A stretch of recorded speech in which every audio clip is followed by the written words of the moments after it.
So today, what we're going to talk about, I'm super excited for this topic because there's two people I couldn't think of to jam with better than this on this topic. It's in how to handle any objection on a cold call. So we're literally in this call today. We're going to talk about objection handling. We've got some cool frameworks that we want to share with you. And then we're systematically going to go through every single objection that you could get over the phone. From a mindset standpoint, before we talk about tactics and frameworks, Nick, when you make cold calls, what is your mindset and objective when you're going into the call and you know that you're going to get objections? Like, what part of this do you think is a mindset component and what is going through your head? So I think the reality of cold calling is it might be part of our job as salespeople, but for our prospects, it's an entirely unwelcome interruption to their day. We are choosing to say, hey, I'm going to interrupt these people to try to start a conversation with it. That's part of our job. We have to do it, but we've got to keep in mind the experience for our prospect. They're not asking for this interruption. And if you pretend that your sales call isn't an interruption and you act like things are totally perfectly normal, it makes you look like every other nameless, faceless telemarketer out there. And for your prospect, they don't want to talk to every salesperson in the world, especially the nameless, faceless telemarketer. And so you'll often hear things early on a cold call like, I'm not interested, send me some information, we're all set. And the really important thing to remember here is those, especially early dismissive objections that we get, have nothing to do with what we are selling and everything to do with they're an objection to our interruption. Your prospect, when they say, oh, we've got it handled, they're not sitting there thinking through what your product does and what your pitch was. They're just saying, I'm not interested in your cold call. And so you've got to recognize that those objections, those dismissive objections, are almost always going to happen. It's very rare that you book a meeting with zero objection. And so just like you memorize your opener, you memorize your pitch, you also should be ready and prepared for a third, how you're going to respond to your objections. Your mindset going in should be, it's coming and it's not about your product. And you've got to be prepared to handle that initial SWAT that you get from your prospect. Yes. So love it, Nick. Your prospect isn't doing this every day, every hour of the day like you are. So taking that in consideration, Armand, can you comment on this idea that just because you get an objection doesn't mean it is a rejection? Or that just because someone says that they're using your competitor's solution doesn't mean that the call has to stop there. Can you comment on that? Yeah. Objections are a good sign. And the reason that good sign is that you gave your opener and your problem proposition or your value proposition or your pitch, the fact that you even made it this far into the call is farther than most sellers make it. So you're 60 seconds into the call, and you're going to get one of three types of objections. You're going to get dismissive objections like not interested, call me in 6 months, send me some information, that are sort of like SWATs. You'll get situational objections that are like, I have no budget, I don't have bandwidth, something about my situation and your product isn't lining up. Or you'll get objections around their existing solutions, meaning they have something in place or they have an in-house solution. Two of those types give you something to work with. If someone is saying, I have no budget, there's an implicit statement that says like, hey, this wasn't the worst pitch in the world, but the first objection that I thought of is the thought of paying for this is actually the problem. And so if I can disarm that and not have to worry about fighting them on the pitch or the product, if I can handle that initial resistance and get on the same side of the table with them, like if someone says, I have no budget, if I can say like, hey, you're probably not going to buy this thing, but just so you know it's out there, are you open to taking a look just in case budget opens up down the road? To me, I'm already working with someone who's a little bit of the way there. Now, the tricky ones are the ones where it's like not interested or hang up immediately. The folks who give you no rope to work with whatsoever, but usually objections actually give you a little bit of rope to work with. And so all you need to do is agree with the objections and use the objections to draw more information out of your prospect and turn action into a conversation. And that's to the meeting. Well, Armand, that's one of the other things that you saw with the Gong data that we pulled when we were doing this book, which is the longer your conversation goes with a prospect, the higher likelihood you have of actually booking a meeting. And so if you can just get even some back and forth going, even if it's around their objection, they start to realize that, oh, like you're an actual person who's not just like schlepping a used car warranty or a predatory student loan. Like you're a person who gets their space. There's far more likelihood that they will agree to a meeting with you. So really good call out there.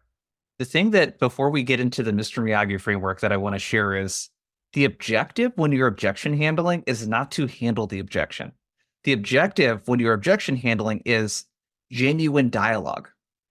How do I get to a place where this person just feels comfortable being honest to me? And a big part of that is disarming them, which we'll talk about how to do. So let's talk and dig into the framework. Alrighty. So as Nick said, and as I said earlier, most objections are not real objections. They're reactions. And this is the mistake that most people make, is most people make the mistake of trying to handle the objection instead of trying to handle the reaction.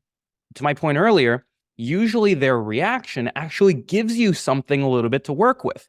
And so if you can redirect that momentum of the objection, like Mr. Miyagi waxes a punch off or waxes it on, then you can use that objection to create a conversation.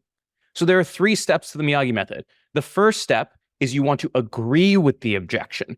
You want to agree with the objection before you handle it at all. If someone says, I have no budget, you might say, totally get it, Jason. Look, honestly, nowadays, it's hard enough to keep a tool, let alone buy something new. Or if someone says, look, I appreciate the call, but I'm not interested, you might say, Jason, I totally get it, man. Honestly, you probably reached out to me if you were, because my guess is you have most of the stuff taken care of. When I do that, 2 things happen. Number 1, you're like, okay, like, thank God it's not going to sell me. But then number 2, I establish myself as a human being who's actually capable of listening to you as a human. So that's step number 1. And if you can practice one thing, folks, it's laughing and agreeing with objections. Step number 2 is I want to lean into that even more. I want to get them to pile onto that objection even more. And the way that I'm going to do that is I'm going to incentivize them to share more about the objection. So continuing the no budget example, I'm going to say, hey, Jason, just so no one calls you from my team again, or hey, Jason, just so I really make sure that it isn't worth either of our time, would you mind giving me a sense? Is it because budget is completely out for this cycle? Or is it that anytime you try to buy anything, you've got to go through 7,000 business cases and you get put through the ringer? That's an example for no budget. And the way that I incentivized you to share there is I said, hey, just so no one else calls you again, which is what you want. And then I said, is it this, or this? And then there, once you're talking and you're sharing more about the fact that, oh yeah, it's so freaking hard to buy a tool nowadays, or, oh yeah, budget's completely out for this cycle, but later on in the year it might come up, but right now we have nothing. Now what I can do is I can remove the pressure of the sale entirely and continue to show you that I'm listening, but then use your answer to do what I call selling the test drive. So Jason, let's just pretend that you're like, alrighty, budget is out for this cycle, but even though you don't have the funds to buy a car, I'm going to be like, hey, you want to take the test drive? I'm going to say, honestly, Jason, you're probably not going to buy this thing now. And oftentimes the folks who end up getting budget are the ones who at least know what's 1, 2, and 3 on their list. So I guess, would you be completely against taking a look? Not for now, but just so you know what's out there in case budget happens to open up. I want you to take a look, even if budget doesn't come up, or even if you aren't going to buy something today, and then when you're in the car, that's when I'm going to convince you. We just have really bad experiences with 30 NPC in the past, and Armand, I just don't think that we could ever do business with you guys again. I would agree with the objection. Yeah, that guy's Nick's voice is just horrendous. I would be in the same exact boat as you. So a couple of things stick out to me. The laugh and agree. There's certain things that are, it's almost Pavlovian, right? When you get an objection, just like when you're trained as a, God, I hate to compare us to dogs and training dogs, but when you train a dog, it's like when they hear certain sounds, they pick up on these cues. And when they hear the dinner bell or they hear the drawer open, like they know there's a treat in there. You're almost doing the same thing for yourself here, where if you could just train that simple habit, like you talked about, anytime I get an objection, I just kind of chuckle. Oh, totally. Or, hey, I totally hear you. Any version of that is like, if you train yourself to do that, it has the biggest like disarming effect to be very casual and almost laugh off the objection a bit. The other thing that I love is the incentive, just so no one calls you again. Again, if you just did these two things every single time you handle an objection, even if you didn't follow exactly what we share with you today, you would be 10 times better over the phone, especially in the cold calls, because the way I compare a cold call to a sales call is it's really like driving a sports car 150 miles an hour on the freeway versus driving 50 miles an hour on the local highway. You got to think way quicker on your feet. And if you have these like kind of stock phrases that you use and go-to moves, it makes it way easier to buy like a second or two for you to kind of gather your thoughts. Nick, you were going to add something. Well, that was sort of what I was talking about earlier, where I think most salespeople who are cold calling with some regularity know that they probably need to have their opener down cold and they need to have their pitch. We call it a problem proposition. A lot of people call it a pitch down cold. The third piece that you've got to, you're right, have as a stock phrase is your response to the objection, where when you laugh, one, you show like you're comfortable and you're not rattled, and it's a total pattern interrupt. And then when you're agreeing with that objection, it's totally ratcheting down the sales pressure, which is why they're trying to get off the phone in the first place. You interrupted them. They're feeling the sales pressure because they feel cornered. You totally take that pressure away. And so like the way you get good at this is you literally just practice being like, shoot, that was totally my bad. Like I should have assumed you had something in place. And if you can just get that memorized, so almost no matter what they say, you can just respond with that. It buys you a second to think of like how you'll actually then respond in overcoming the objection. So literally it should be, shoot, I should have expected you had something in place. And that should come out of your mouth effortlessly. You memorize it basically. The thing I love about cold calling, if there is a thing to love, and I'm not one of those weirdos that just loves picking up the phone and calling people, okay? Like it's work for me too. And I've been cold calling in one form or another for over 15 years. The thing that is so great about cold calling is how predictable it is. Like, you know exactly how a cold call is going to go. You're going to get lucky every now and then where a prospect's like, yeah, I got some time. What's up? But most of the time, you're going to get an objection, and you know it's probably going to be 3 or 4 of the most common objections. The not interested, the not right now, hopping into a meeting, send me an email. You can literally practice and rehearse and get really, really good at these. That's the thing I love about cold calling, is the predictable element of it. You want to walk us through what is a dismissive objection versus situational versus existing solutions? And more importantly, why is it good to think about objections in terms of like categories? The reason you want to think about them in categories is the way that you handle the objection. All dismissive objections, you're basically going to handle the same. A dismissive objection is a reaction and a rejection to the interruption, not about what you sell. And what you need to do with those is you actually have to agree super, super hard to wake them up and be like, yo, this is not your run-of-the-mill cold call. And so you almost match their ridiculousness. If they're like, is this a cold call? You respond and you're like, yeah, and it's going so, so poorly right now. Look, I know nobody likes cold calls, and honestly, I don't love having to make these, but I promise I did some research on you, and this isn't just a random dial out of the blue. And I'm wondering if I can get half a minute to share what I found and why I called, and then you can totally hang up on me if it doesn't make sense from there. I'll let Armand talk about situational and solution because I think he has a bit more expertise on the exact style on them. I want to double click on something you said, and it's they're objecting to being cold called. Right. They're not objecting because they know what your solution is and they have one already. They're literally objecting to being cold called and interrupted by someone that they didn't ask to call them. Right. Acknowledgement is what they need. Yes. So what you did a really good job there is you just acknowledged without lowering your status and being like apologetic and saying sorry. So there's a big difference I want to clarify between those. Acknowledgement, your prospects need acknowledgement, not apologies. Well, then I'll give you one more thing to plus one what you just said, Jason, which is when they snap at you and they bark at you, is this a cold call? That's an emotional reaction. That's their like fight or flight going ding, ding, ding, ding, ding in their head. And what a lot of salespeople try to do is when they get hit with a dismissive objection, they try to logically overcome that objection. But you've literally like triggered the amygdala stuff in the prospect's brain where they're not listening to what you're saying. They're feeling what's going on. And if you respond to, is this a cold call with, well, I'm not sure yet. I did some research and I pulled a list to find people that I thought I could help. Like, they're not listening to that. And you sound like every other seller, and they're going to just push you away more. And so the key here is you have to actually hit them in the emotional gut before you can get their brain to listen. Armand, objections? So if I give you the one-liner approach for each of these categories of objections, dismissive objections, agree hard and get the real. It's a SWOT. They say not interested, get the real objection. Situational objections, if someone's saying no budget, no resources, I don't have time for this, whatever it is, they're feeling the pressure of the sale. They're not actually objecting to your product. They're objecting to the thought of buying anything because the thought of buying something is so much work. And so what you want to do is you want to remove the pressure of the sale entirely, like what we did with I have no budget. And so with I have no budget, you want to say something like, hey, you're probably not going to buy this anyway. But hey, don't you at least want to know what's out there? With existing solutions, this is probably the trickiest of them all. So with existing solutions, you've got to know your top 4 or 5 competitors. And you want to have one trap question in mind for each of them that gets them to think. So I'm going to say, for example, if let's pretend that I was selling a 30 MPC sponsorship and I'm cold calling Gong and Gong does not currently sponsor us, they sponsor Goon. I need to agree and I say, hey, honestly, Sales Goon is a great group and it rarely makes sense to switch off them. Just so I make sure that it's really not worth either of our time.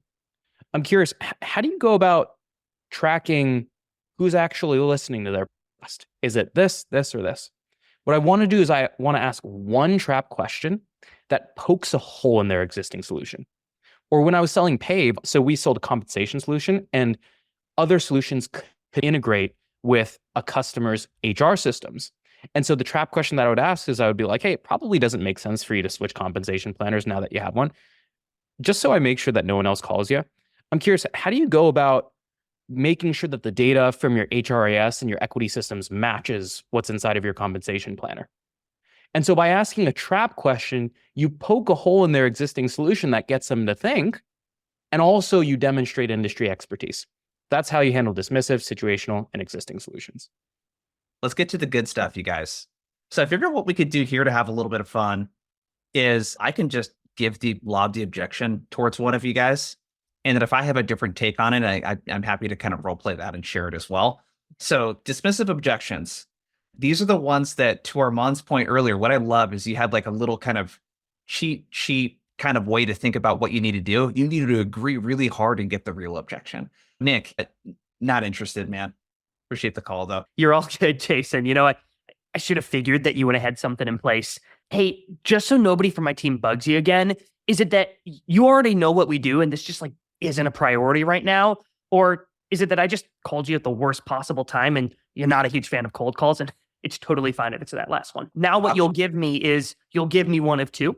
If you tell me, hey, I just don't like cold calls or this is a bad time, I'm going to go to the line that I used earlier, which is like, hey, look, I really appreciate you being upfront. I don't love having to make these calls. And my guess is you don't love getting them either, but I promise I did my research on you and I called you for a reason. And I'm wondering if I can get just 30 seconds to share what I found and why I called you. And then look, you can totally hang up on me if it doesn't make sense from there. If they go the other route and they're like, oh, we know what we do, I can start to explore that and agree with whatever they said about my solution that they thought wasn't a fit. And I'm going to explore that and try to have a conversation there. Love it, Nick. For me, I like to demonstrate that I know what they do for a job really quickly in the call. And I like to do that when I objection handle. So the way that I usually handle this sounds something like this. Oh, hey, yeah, no problem, Nick. I am curious before I let you go. The number one thing that we see folks like you worried about right now is downtime that gets created when you have to track certificates manually on a spreadsheet. And it's just such a pain in the butt. Is that something you're responsible for? Or am I totally barking up the wrong tree? So folks, more ridiculous the objection, more angry the objection, more ridiculous your counter response is to be. So with dismissive objections, you want to do what's called being disarmingly blunt, which is if someone's not interested, that's not that bad. I'll say, totally get it. If someone's like, where'd you get my phone number? I now counterbalance that angry action with an equal opposite humorous reaction to break the tension. So you say, where'd you get my phone number? I'm going to say, dude, man, this one's totally my bad. I must have screwed this one up. It's from this provider called Banana Leads. And I could literally send you a screenshot of where your number is, what it looks like, and what they have on you, just so you can go chase it down. And honestly, I'd love to get some tips from you because I don't know how you've avoided cold calls. Honestly, man, I would hate to interrupt you again. And I promise there's a reason that I actually reached out to you. Could I get 30 seconds to tell you why I called? And then you can totally hang up the phone on me after that. And so I'm going to offer to send you a screenshot that's going to, 1, show that I'm comfortable. 2, I'm agreeing with the objection. 3, it gives you a reason to stay on the line. And then I'm going to pivot back to my permission-based opener, because this is what's called a pre-pitch dismissive objection. You might do a cold call opener, and then they're like, wait, where'd you get my number? You don't even know what I do yet. So I can't even do the full Miyagi yet. I've got to go back to my permission-based opener. Yeah. So we're all a fan, I think, on this call of just being honest with where you got their phone number. I think the other key thing too is to not be overly apologetic about it. It's like I kind of the mindset. It's like, dude, it's 2024. Like, people get calls on their cell phone, and I just probably caught this person in the middle of a bad day. It's all good. Where it's like, oh, hey, my bad. I actually just totally candid. I got your number from a platform called XYZ. I'd be happy to send you some information afterwards and how you can get your number removed. But the reason I was giving you a call is, and then you go right into the reason for your call, or do the permission-based opener like you had talked about. Either of those will work really well. So I think another one, the send me some information, AKA, send me an email, some variation of that. Let's go. And Nick, I'll just kick this one your way. Nick, you want to just send me an email? So I'm going to actually steal the approach that you did with this one, Jason. You made a post about this the other day, and I really, really liked. So you go, can you send me an email? I'm like, totally. I'd be happy to do that. Let me actually put something together for you later today. Can I ask you one question just to make sure what I send over isn't totally and utterly irrelevant? You're probably going to say yes to that question. And I'm going to go, cool. So the reason I had called you and what I was thinking of sending over is I assumed that you were like a lot of the insurance defense law firm CFOs that I've been talking to recently, who's been really, really frustrated with the increase in deductions and rejections and appeals on the bills that you send to your insurance carrier clients. And I was going to send you some stuff about some of the things that we've been doing with Skadden and DLA Piper to help them cut down on those rejections. But like, if you're not even dealing with that at all, I probably shouldn't send that email over. I directly stole this from you, Jason. You made a great post about it the other day. What I'm doing is saying, yes, I'm going to do that, but it's giving me another opportunity to pitch the problem that I solve. I think the key there is the thinking behind this is you already did the hardest part. There's a 5% chance to even get the person on the phone. What do you guys think the odds are of booking a meeting when you send a person an email? 1 out of 100 people I send the follow-up email to actually will book time with me. Yeah. So I want to book time with them while I have them on the call. So I love that first piece of let's dig in and do more discovery if they're willing. Hey, before I send that email over, you mind if I ask you real quick? A lot of what we're hearing right now is that folks are doing a lot of manual certificate tracking on spreadsheets, and it keeps leading to downtime because they don't get notified when certs are expiring. How does that resonate with you? What are you seeing? Get some intel. Hey, Nick, I could totally send over an email to you, but I think it would actually be more useful and valuable for you if we took maybe 10 or 15 minutes. I can show you how customers like X, Y, and Z are handling that exact problem. If you're not interested at that point, we part ways as friends. And if I get resistance to that, I learned this one from a client of mine. Okay, all right, how about this? I'll send you the email. Let's put 5 minutes on the calendar, same time tomorrow. You can totally decline the event after you look at the email if you don't like it. And if you do like it, we keep the time. How about that? And that's something you can pull out of your back pocket, like almost for any objection. But this one's like very layered and nuanced. I want to do slight digging and discovery. I want to ask for the meeting again. And if I get rejected one more time, I'm just going to say, hey, let me put some time on the calendar. You totally decline it if you don't like what you see. This is a great example of when a prospect says, send me some information, they're giving you something to work with. When you press on that a little bit and you're like, hey, honestly, I could explain this better over a call and back. And they're like, no, I'd really rather see the information. Now you have the grounds to say, hey, let's make a deal here. Let's take the time, personalize the information, call out explicitly what you should look at. And I'm going to drop a calendar invite on your calendar just to make sure that you actually read it. And if you don't like what you see, decline it from there. And now there's some actual goodwill in the exchange because they said, no, I do you to go and do this work for me. It's actually a negotiation thing you're almost doing, Armand. There's like a give forget there. You're like, okay, cool. I'm going to put together something really custom for you. But in exchange, schedule time and then decline if you don't like it. You have the right to ask because you are doing something for them. I think one more that would be good to do here is the not my responsibility. Let's say that you get this objection from someone and it's like, it's not my responsibility, but let's say they have the job title of someone whose responsibility it should be. And oftentimes I find the prospect here, they might totally have a misunderstanding of what it is that you're reaching out about. I'll kick this one your way, Armand. How do you handle this one? Hey, that's actually not my responsibility, Armand. I don't really handle, like payroll and, stuff like that. Totally. This one's totally on me, Jason. Honestly, it's sometimes a 50-50 chance where things like running merit cycles and whatnot falls either in the head of people ops' court or in the head of HR's. Just so I make sure I don't call the wrong person again, I know you run people ops. Would it be in Jane's court who runs HR over there? And so what I did there, the reason that Jason gave me that reaction is because I restated the problem we solve or the area that we're focused in. And Jason realized, no, that's actually my court. This is one of many times on calls where people are like, they weren't paying attention when they picked up the phone. Exactly. And so what I would do is I'll be like, it sounds like this actually does fall in your court. And Jason, normally the way I would work with a head of people ops like yourself is typically, and then I would go into the problem we solve in a very brief pitch. What happened in this is one of two things can happen. You're either the right person and you weren't listening or you were lying. That's situation number one. Or you are actually the wrong person. If you're the right person, either way, I'm going to suggest the other person that I think it is. Because when I'm like, hey, should I reach out to your head of HR, Jane? If you are the right person, be like, no, it's actually me. Because you don't want me cold calling your colleague being like, hey, Jason said it was you.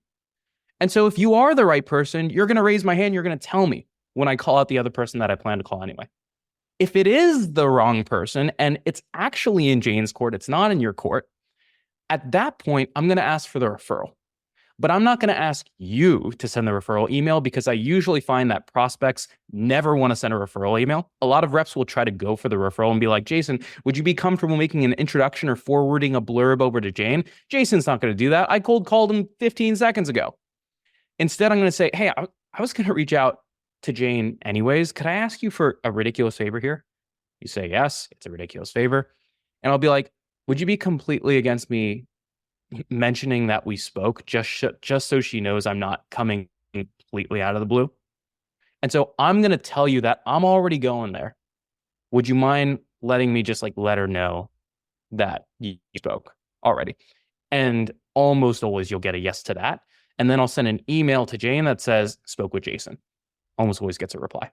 That's going to be a very high replied email. I think a lot of what we're talking about objection handling can feel like a lot like, oh yeah, it's like really step by step and very linear. They give you this objection, you give them this response, and then you get a meeting, and it just hardly ever works out like that. Yeah. What are things that we can do when a prospect is really short with us, which happens a lot on a cold call? How do we get them to maybe open up a little bit when we're objection handling and get them to really lean in and actually have a conversation with us? What do you guys think?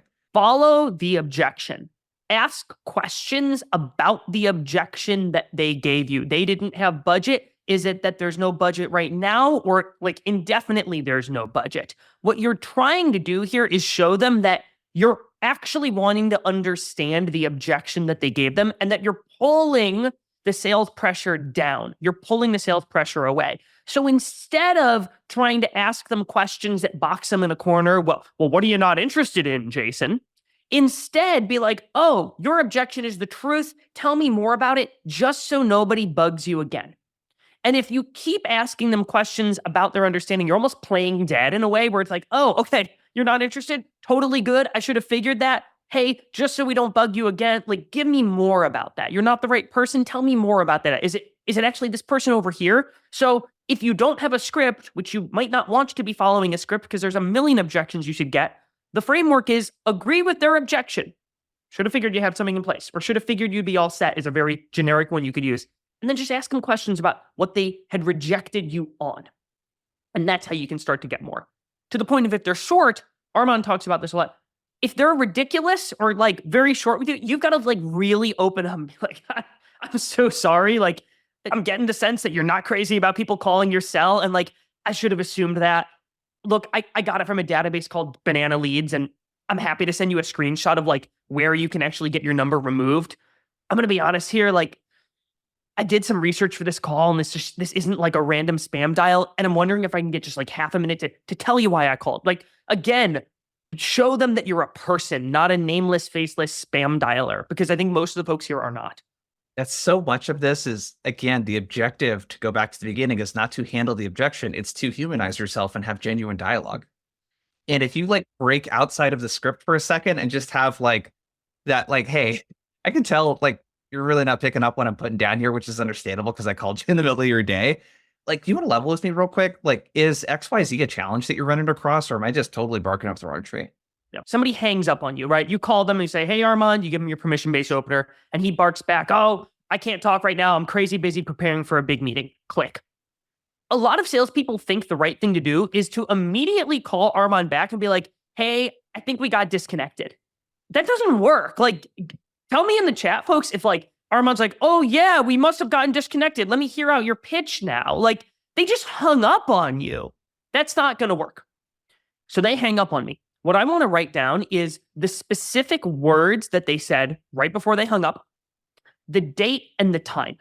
And what I'm going to do is a week later, I'm going to call Armand back. And I'm going to go, Armand, you and I last spoke on July 17th around 1:45 in the afternoon. And at the time you were like, hey, I can't talk right now. I'm crazy busy preparing for a big meeting. And you admittedly hung up on me. And look, I know I called you out of the blue then, but I promise I did some prep for this call. And this isn't just like a random spam dial. Can I at least get half a minute to share why I called you back? And then look, you can totally hang up on me from there if it doesn't make sense. What I want to do is I want to call out, hey, you and I talked before. You said this to me. Use a little bit of guilt to be like, you admittedly hung up on me. And then reorient around like, this isn't just a random spam dial, and use the fact that I did some research on you as a way to incentivize them to actually hear you out. Let's do the no budget one. This is probably one of the more common objections right now, especially with like the macroeconomic uncertainty stuff that's going on. So Armand, no, we don't got any budget.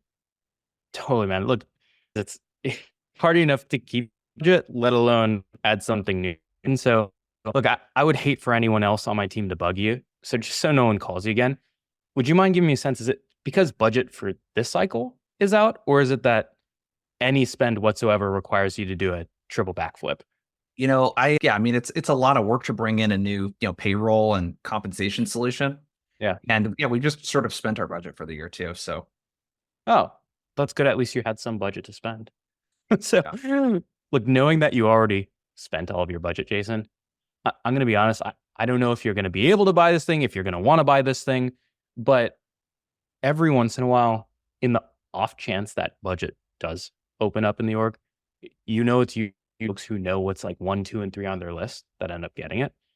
So I don't want to put the cart before the horse, but would you be open to taking a look? Not for now, but just so you know it's out there in case it opens up in the future. And so I've removed the pressure of the purchase entirely. I'm not at a business case. A lot of sellers are going to be like, well, we produce this much ROI, or Pave pays for itself, or 30 MPC pays for itself, and all this nonsense. They're not listening. You're not going to convince them of that on a cold call. Get the meeting, get them in the car, and then once they're enjoying the thrill of the test drive, that's when you get them. So I have a different take on this one. I like your take, but it's this idea of using the objection as the reason for the meeting. So Armand, do you want to work with me on this one? I'll be like, Jason, I appreciate the call, man, but we just literally have no budget. No, totally. I'm actually hearing that a lot, right now from other CEOs and founders of e-com companies. And that's actually the reason for my call. I don't know if you're dealing with this, but a lot of what we're seeing is that because these founders are using so many different solutions to manage their website, the dev costs are just out of control right now. And that's one of the things that if you're open to it, I could show you how we could lower some of those development costs. And if nothing else, you might see how other founders and CEOs are running their businesses and maintaining profitability and that sort of thing. Would it be the worst idea to maybe find 15, 20 minutes? I can run you through some of that stuff and see if anything looks interesting to you.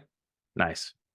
You used both hey, some folks can actually reduce their spend, but even if that's not the case, you'll know it's out there. So you sold the test drive by making them on things that are in the market, or at least giving them a sense of ways they could reduce costs.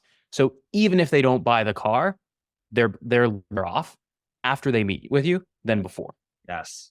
So The way that you guys can incorporate this is if your solution helps with some sort of cost angle, even if that's removing manual effort, use that as the reason for the meeting. The other kind of concept here is like, I call it chunking up. Like a lot of times when someone says they already have something or that it's too expensive or they don't have budget, it's easy to be down here in features and functions land. You want to kind of chunk up, especially if you're talking to an executive, you want to kind of chunk up to stuff that's more insight driven. If nothing else, you'll get to learn how some of your peers are handling X, Y, and Z. Like executives love that stuff. So chunk up to like the situation or the insights, excuse me, like above the solution. That's a really good reason for someone to take a meeting too. I got a tough one, which is, my sister-in-law is our supplier and we're never going to change unless she dies. That's an existing solution objection that I don't know if it's worth your efforts to continue to try to overcome. I think one of the things where sometimes salespeople get things wrong is they get taught that like persistence always wins. And following up with that lead once a week until the sister-in-law dies is probably a poor use of your time, and you're better off calling a bunch of other prospects. And so I think one of the things in the existing solution ones is like, you should know when to give up on prospects so that you can reallocate those sales calories to other better prospects who have a higher likelihood of closing deals with. Let's talk about we do it in-house. And if you want to use your previous employer maybe as an example. Yeah. So yeah, Nick, we do a lot of that stuff in-house. Totally, Jason. That's on me. Like, I should have figured that you all had a way to handle your client billing. Hey, just so I make sure like there's really nothing here, I'm curious, how do you make sure that when your attorneys are doing their time, that their time entries are in line with your client's billing guidelines? Because that's one of the things I've been seeing with a lot of folks recently. What I want to try to do is ask a question of like, one of the big things that the law firms I would sell to couldn't do was like the attorneys would do their time entries, but they would not be compliant with what the client's like weird, very, very niche billing guidelines were. And I knew that they couldn't do that. I knew they couldn't make sure that their attorney's time entries were in compliance. And so I would ask a question in sort of an innocuous way for them to be like, what? What do you mean? Like, or we can't do that. We had a really good one on the 30 MPC podcast recently with this woman, Melissa from Air Garage, and she sells to parking lot operators, the people who like collect the money when you go try to park downtown to go to a concert. And she gets hit all the time with like, yeah, we already have a way to collect money when people are parking at our place. And her trap question is like, totally get it. Like, how do you make sure that you're dynamically pricing and changing what you charge based on how popular like the events in the areas are? I imagine you charge different than when like Taylor Swift is in town versus when like Nick Cegelski is doing a concert. And so she asks a question and they're like, well, wait, we can't do that. So you ask an unanswerable question. This trap question is the key if you want to use this strategy. I think the other big thing is there's a variation of this question that you can ask from the point of view of like an end user. So for example, let's say I sell a cybersecurity solution. And one of the differentiators is that this cybersecurity solution isn't just like the internet stuff, like with the phones and the emails and the tablets. It's your Costco and you have a manufacturing floor. Hey, Nick, I'm really curious before I let you go. If I was on the factory floor and I found out that some of my employees had cell phones that were connecting into the Wi-Fi environment on the factory floor, how would you guys know that? And it's like, you're going to get, I don't know, you're going to get all kinds of like weird responses to that question. How do we come up with a good trap question? So what I would do is we had a list of competitors. It's like, you don't need a fancy enablement tool or all this other stuff. We literally had a table where it was competitor on one side, top 3 things they can't do that we do. And it was just 3 bullets. So at Pave, it was like these legacy competitors all had these 3 things in common. This, and this. And if you can group competitors into categories, usually these are the old guard solutions. These are like the new fancy startups only do like one thing, but they do it really well. If you can group your competitors into buckets and then just say, these are the 3 things that they can't do that we do, just pick the top one. And that's your trap question. You don't have to know everything about your competitors. You need to know at least one thing about each competitor. This is like table stakes. If you're doing a lot of cold calling, and let's say you're an SDR, maybe you don't do a lot of the selling, you need to meet with your account executives and like think about what that battle card might look like. Because these trap questions are just like they're money because it not only exposes a gap, but it immediately conveys to the prospect that you understand exactly what their work environment is like and what they go through and the solutions that they use. It's credibility. Because that's the number one thing I feel like you have working against you in sales is that I always say in sales, you're starting from behind the starting line. Start from a place of skepticism with your prospects on a cold call, in a sales call, et cetera. Politics and law are probably the only two other professions that deal with that. Let's rip one more. Nick, you want to take gatekeepers? Yeah, I can take gatekeepers. So Let's do that. I'll do this pretty fast. So the big three mistakes that salespeople make with gatekeepers is one, they lie. Lying to the gatekeeper, not good, gives everybody in sales a bad name, and it will come back to bite you. Mistake number two is they try to befriend the gatekeeper. The gatekeeper is not there to be your friend. They are there to detect and reject pitches, and they're not going to generally put you through to their boss just because you decided to be really nice that day. Mistake number three is they try to pitch the gatekeeper. Again, to the point earlier, the role of a gatekeeper is to keep the gate closed for people that are pitching and to open the gate for people who belong getting through. I use what's called the triple bypass approach with gatekeepers, where what you're going to do is you're going to dose information to the gatekeeper bit by bit and only when asked. And so when they first answer, all I'm going to do is I'm going to hit them with what's called the slide by, which is I'm going to say, hey, could you get me over to Armand? It's Nick. That will work for a lot of gatekeepers. I don't say my first name. I don't say his first name. I don't say my company name. I say, hey, could you get me over to Armand? I sound pretty direct. That'll work with a lot of people. It won't work with everybody. Sometimes the gatekeeper, oftentimes they'll go, what's this regarding? What I don't want to share is product or pitch stuff here. I want to share context.